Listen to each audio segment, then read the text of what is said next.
Hi and welcome to my Jalopy video. Jalopy is a game where you drive, repair a vehicle, drive more, repair a vehicle again, you get the point. Our journey starts at the home, with our car not being built at all. We slap on a door, build the engine, throw on some wheels, and we're ready to set off. The car is not the fastest thing in the world, as is evident by the really fast acceleration and the marvelous top speed. However, this won't stop us. To collect money for engine upgrades, we can find random crates on the ground which contain loot. Crates can be closed using a tape or a padlock, which requires a crowbar to be opened. We want to aim for more expensive items such as wine and medicine to maximize our profits. With the basics of the game, it's time to drive. Our journey starts at home and we first travel to Dresden. Quite literally day 1 and I already managed to run out of fuel on the way there. However, nothing can stop us. One walk later and we can continue driving. With that, this pretty much sums up day 1. On the start of day number 2, first thing I did was to repair the engine. Then we can drive again. And I gotta say the game is actually pretty accurate because this is how Czech roads look like. There are so many abandoned train stations in here and some of them contain pretty good loot. In fact, the map generated 3 train stations right after each other.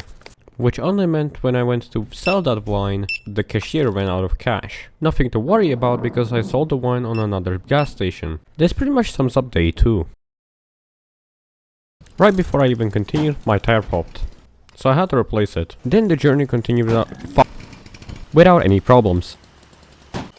Ooh baby, it's the good stuff. Eventually I got to my destination.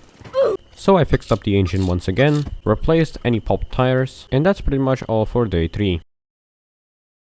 First I decided to get some drinks. The reason I decided to get these drinks is that the buy value was extremely low. We could sell these for later for more cash. Oh yeah, also, I forgot to mention, I got a 2 rack now. While recording a previous attempt at this video, my display decided to die, so the video was unfortunately lost, and the game decided to save even when I powered down the computer forcibly. So yeah, that's a cool feature of the car now. Apart from that, day 4 was uneventful. What a nice rainy day. I'm sure nothing can go wrong. The front left tire popped again. And because I didn't have any repair kits, I had to walk all the way to the store. Anyway, we can continue. This section was quite painful, mainly because it was all uphill. But after running out of fuel, I was rewarded with something quite beautiful. A car wreck. However, this is not your ordinary car wreck. Oh baby, we may have a jackpot. An engine which has better acceleration, better max speed, and less weight all at the same time. So, in it goes. Other than this, day 5 was uneventful. On day 6, the 2 rack upgrade was available, but I could not afford it. Bruh. Along the ride, I discovered this box.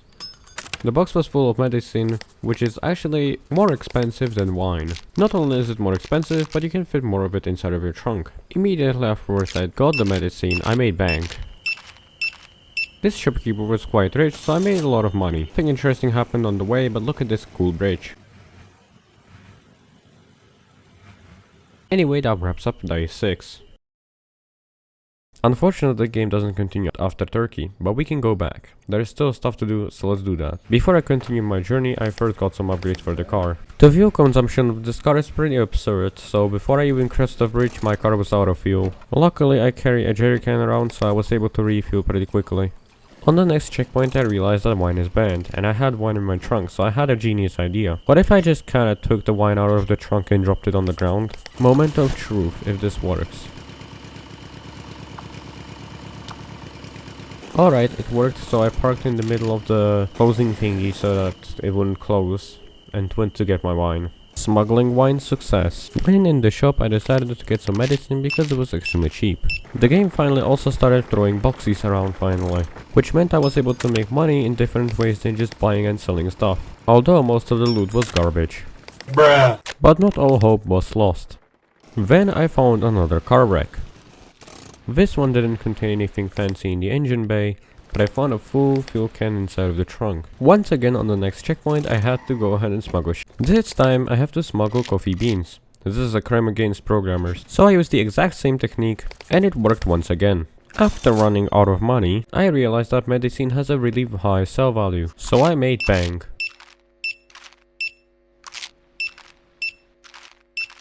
I also decided to buy wine because of the buying value being too low. And would you look at that, financial problems solved. For some reason, playing the game for a long period of time makes its car break down. Huh? In fact, it was so bad I couldn't even refuel the car. Nothing that a reload of the game can fix. A thing caused by the reload of the game was that the wine price was back up. I gotta say that even reloading the game doesn't fix every single problem.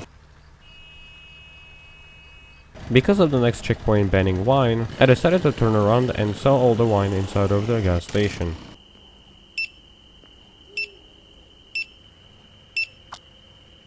Almost all of it, and so I had to smuggle the rest of it through the checkpoint.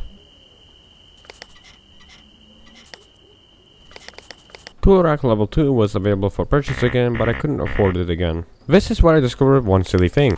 Prices change randomly every single reload. So when prices of wine were low, I purchased it, and when they were high, I sold. This is quite literally the bug. Now you may think that exploiting a bug is bad, but what impact is it going to have when we are already pretty much finished the game? None. So I purchased the level 2 tool rack, among a few other upgrades. In goes the new fuel tank and a new carburetor. I decided to repeat the bug. I repeated this bug until I had enough money. And I went to get the level 3 tool rack, not available here. Another reload, still not here, but I decided to get the digital dash display. Day 12, and still no tool rack. Day 13, still no tool rack. In fact, the car was also tired of not seeing tool rack level 3 and decided to tell me that. Yeah, the whole engine shut itself. But this doesn't stop us because one thorough repair is all it takes. But finally, on day 16, we get our hands on our one and only tool rack level 3.